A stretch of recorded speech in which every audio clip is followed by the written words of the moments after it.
നമസ്കാരം, പുതിയൊരു വീഡിയോയിലേക്ക് എല്ലാവർക്കും സ്വാഗതം. ഞാൻ സിൻസി.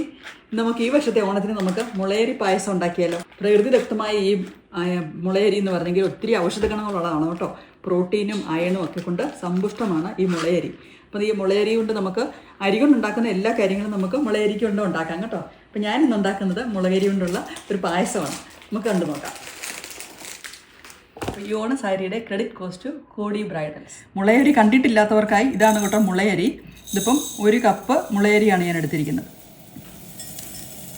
ഇത് നന്നായിട്ട് കഴുകി കുക്കറിൻ്റെ അകത്തിട്ട് വേവിച്ചെടുക്കാം. ഇല്ലത്തമ്മ കുളിച്ച് വരുമ്പം വെള്ളക്കിണ്ണം തുള്ളി തുള്ളി എന്നല്ലേ പറയുന്നത്. അതുപോലെ നമ്മൾ അരി കഴുകിയിട്ട് വരുമ്പോഴത്തേക്കും നമ്മുടെ വെള്ളം തിളച്ചിട്ടുണ്ട്. ഇനി നമുക്ക് വെള്ളത്തിലേക്ക് അരിയിട്ട് കൊടുക്കാം. ശർക്കരപ്പാനി ഉണ്ടാക്കിയെടുക്കാം. ഇതിൽ 400 ഗ്രാം ശർക്കരയാണ് എടുത്തിരിക്കുന്നത്. അതിൽ 1 കപ്പ് വെള്ളം ഒഴിച്ച് നമ്മൾ പാനി ഉണ്ടാക്കാൻ വെച്ചിരിക്കുകയാണ്. നമുക്ക് ഉരുളി അടുപ്പത്ത് വയ്ക്കാം. നെയ്യ് ഇട്ട് കൊടുക്കാം. നമുക്ക് തേങ്ങാക്കൊത്ത് വറുത്തെടുക്കാം. ആദ്യം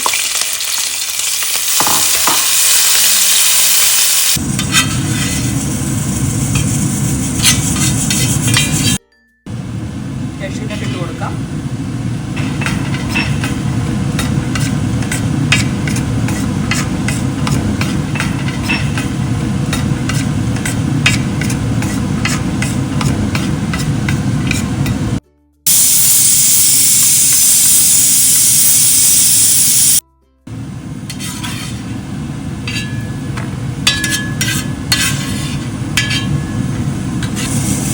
ഉണക്കമുന്തിരി ഇട്ട് കൊടുക്കാം.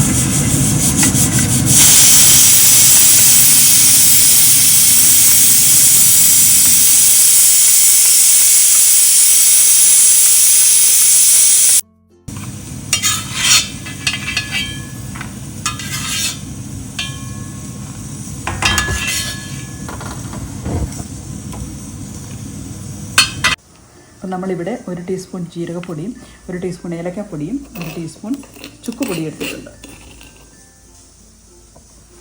ഇനി നമുക്കിതിനെ കുറച്ച് തേങ്ങാപ്പാലിൽ തേങ്ങയുടെ രണ്ടാം പാലിലൊന്ന് ചാലിച്ചെടുക്കാം. ഞാനിവിടെ തേങ്ങയുടെ രണ്ടാം പാലെന്ന് പറഞ്ഞെങ്കിൽ ഇവിടെ ഞാൻ തേങ്ങാപ്പാൽ വാങ്ങിക്കുന്നതായതുകൊണ്ട് അത് പാലിനെ കുറച്ച് വെള്ളം ഒഴിച്ചൊന്ന് നേർപ്പിച്ചെടുക്കുക ചെയ്യുന്നത് കേട്ടോ. അരി നന്നായിട്ട് വെന്ത് കിട്ടിയിട്ടുണ്ട്. നമുക്ക് വെന്ത അരി ഈ നെയ്ക്കകത്തിട്ടൊന്ന് നന്നായിട്ട് ഇളക്കിയെടുക്കാം.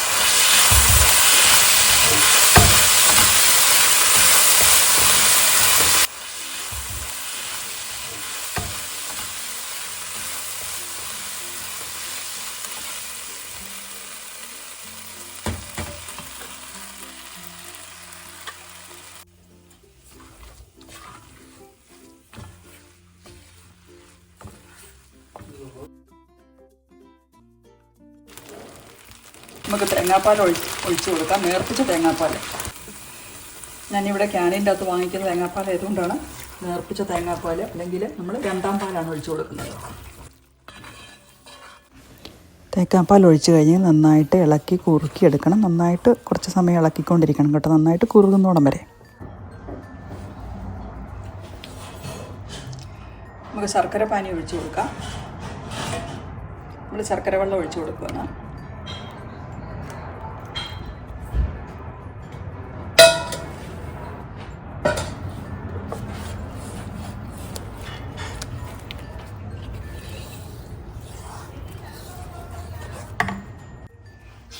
നമ്മൾ കലക്കി വെച്ചിരിക്കുന്ന ജീരകം, ചുക്കും ഏലക്കായും കൂടെയുള്ള ആ വെള്ളവും കൂടെ ഒഴിച്ച് കൊടുക്കും.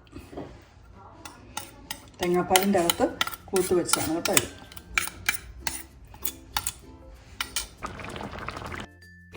നമുക്ക് വറുത്ത് വെച്ചിരിക്കുന്ന സാധനങ്ങൾ ഇട്ട് കൊടുക്കാം.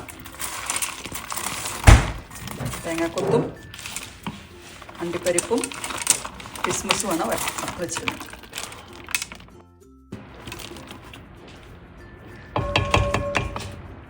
ഇനി നമുക്ക് തലപ്പാൽ ഒഴിച്ച് കൊടുക്കാം.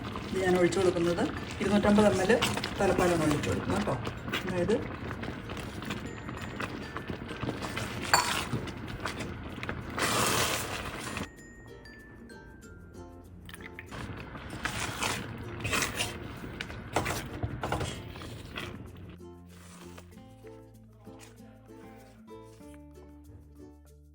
നമ്മുടെ പായസം ഇവിടെ റെഡി ആയിട്ടുണ്ട്.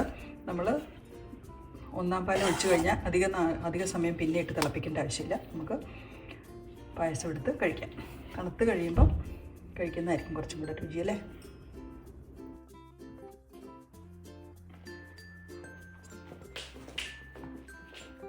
മുളയരി പായസം ഇവിടെ റെഡി ആയിട്ടിരിക്കുകയാണ്. അടിപൊളി ടേസ്റ്റാണ് കേട്ടോ.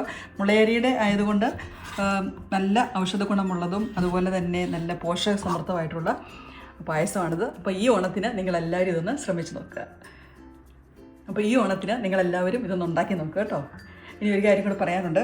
ഈ സാരി എല്ലാവർക്കും ഹാപ്പി ഓണം. അപ്പോൾ ഈ ഓണ സാരിയുടെ ക്രെഡിറ്റ് ഗോസ് ടു ഹോഡി ബ്രൈഡൽസ്.